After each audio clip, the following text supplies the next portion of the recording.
একটা মানুষের একসাথে সাইনাস, মাইগ্রেন, অ্যাজমা যদি থাকে তাহলে সেই মানুষটার দিন রাত কিভাবে কাটে সেটা আসলে বলে বোঝানো যাবে না। সাইনাসের কারণে প্রচুর মাথা ব্যথা করে, ইদানিং তো চাপ নিলেও ধরে না, আর সেই সাথে তো গলা ব্যথা আছেই, কি আর করবো। তো আমার জন্য একটু আদা দিয়ে চা করে নিচ্ছি। তো চাটা বসিয়ে দিলাম, পাশে কিন্তু আমি রাইস কুকারে ভাতও বসিয়ে দিয়েছি। তো আজকে আমি ইলিশ মাছ রান্না করবো, তাই ইলিশ মাছ আর চিংড়ি মাছ ভিজিয়ে রেখেছি। এখানে পুঁই শাক কেটে নিয়েছি, চিংড়ি মাছ দিয়ে পুঁই শাক রান্না করব।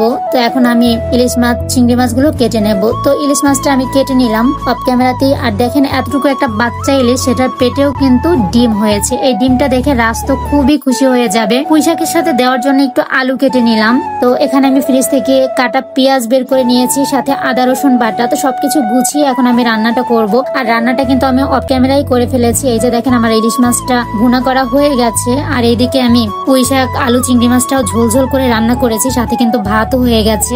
তো এরপর খাওয়া দাওয়া শেষ করে রাজ কোচিং এ চলে যায়। ওর বাবা এসেছিল নিতে। আমার যেহেতু মাথা ব্যথা করে তাই আমি ইদানিং একটা যাই না বেশি ওর সাথে। তো এরপর বিকালে একটু আমার নানুর বাসায় এসেছিলাম। তো আমার নানুর ছাদে মরিচ গাছ আছে, সেখানে কাঁচা মরিচ, বোম্বাই মরিচ এসব হয়েছে। তো আমি যখনই যাই না কেন আমি নিজের জন্য বেশ কিছু ছোট ছোট কাঁচা মরিচ নিয়ে আসি, কারণ এই কাঁচা মরিচ গুলো ভাত দিয়ে খেতে খুবই মজা লাগে। যেহেতু ঝাল কম তাই চিবিয়ে চিবিয়ে খাওয়া যায়। তো এই যে বেশ কিছু কাঁচা মরিচ নিয়ে নিলাম, সাথে আমি এই যে দেখেন এখানে কিন্তু কয়েকটা নাগা মরিচ আর কি বোম্বাই মরিচও হয়েছে। তো সেখান থেকে আমি মাত্র একটা মরিচ নিলাম। এটা খাওয়া শেষ হলে আবার এসে আবার নেব। যাই হোক, এরপর বাসায় চলে আসলাম। তো বাসায় এসে রাজও চলে এসেছিল কোচিং থেকে। তো এসে ও একটু নাস্তা করে নিল। তারপরে এখানে ও রেডি হয়ে ওয়েট করছে, ওর বাবা এসে ও প্রাইভেট পড়তে দিয়ে আসবে। আর মুগ্ধ সোনাকে আমি এখানে একটু নুডলস খাওয়াচ্ছি। তো সন্ধ্যার নাস্তায় ওকে আমি একটু নুডলস বা একটা কলা বা ডিম এরকমের কিছুই খাওয়াই। তো আমি ওর জন্য এক প্যাকেট ম্যাগি একটু পানি দিয়ে সেদ্ধ করে তার ভেতরে মশলাটা দিয়ে রান্না করে দিয়েছি। ও এভাবে করে খেতেই অনেক পছন্দ করে। যাই হোক, ও কিন্তু খুবই মজা করে তৃপ্তি করে নুডলসটা খেয়ে নিয়েছে। তো এরপর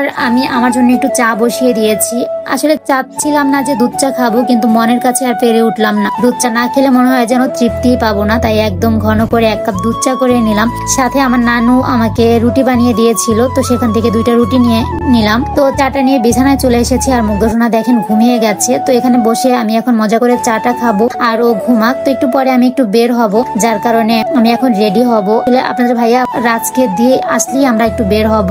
আমার যেহেতু শরীরটা খুব খারাপ তাই আর আমার চেঞ্জ করতে ইচ্ছা করছে না, তাই বাসার ড্রেসের উপরেই আমি একটা বোকরা পরে নিলাম। আর মুগ্ধ সোনাকে আপনাদের ভাইয়াই রেডি করিয়ে দিয়েছে, তো আমি একটু ঠিকঠাক করে নিলাম। তো এই তো আমরা বেরিয়ে পড়েছি। আসলে আমরা একটু হসপিটালে এসেছিলাম, শরীফ হোসেন সোনাভানু স্পেশালাইজড হসপিটাল। এখানে আমার একটা ননদের আর কি সি সেকশনে বেবি হয়েছে, তো ওদেরকে দেখার জন্য এখানে আজকে আমাদের আসা। তো এখানে বেশ কিছুটা সময় আমরা ছিলাম, আর ভেতরে ঢুকে আমি আর ভিডিও করিনি। অনেকক্ষণ বসে বসে গল্প করলাম, কথা বললাম, সবার সাথে একটু ভালো সময় কাটালাম। তো এরপর এখান থেকে বের হব, তার ঠিক আগ মুহূর্তেই আমার আন্টি ফোন করে। আজকে আমার মামাতো বোনের জন্মদিন ছিল। তো আমার মামা যেহেতু বাসায় নেই, বাসায় এসে একটা কোনো কারণবশত আসতে পারে না, যার কারণে কোনো আয়োজনই করা হয়নি। তো আমার মামাতো ভাই একটা কেক নিয়ে এসেছিল, তো সেটাই একসাথে আমরা কাটবো, যার কারণে আমাকে আসতে বলা হয়। আর আমি যেহেতু ভাই বোনদের ভেতরে বড়, তাই আমি সুন্দরভাবে ওদের নিয়ে কেকটা কাটলাম এবং সবাইকে খাইয়ে দিলাম। তো খুবই খারাপ লাগছিল, এত সুন্দর একটা আনন্দের দিনে মামা আমাদের মাঝে ছিল না। আসলে আসতে পারছে না মামা কোনো একটা কারণে। সবাই দোয়া করবেন যাতে পরিস্থিতিটা খুব শীঘ্রই স্বাভাবিক হয়ে যায় আর আমার মামাও আমাদের সাথে সময় কাটাতে পারে, বাসায় আসতে পারে। তো যাই হোক, আজকের ভিডিওটা এখানেই শেষ করে দিচ্ছি। আমার মামাতো বোনের জন্য সবাই দোয়া করবেন, ও যেন একজন ভালো মানুষ হতে পারে। তো ভালো থাকবেন সবাই, আল্লাহ হাফেজ।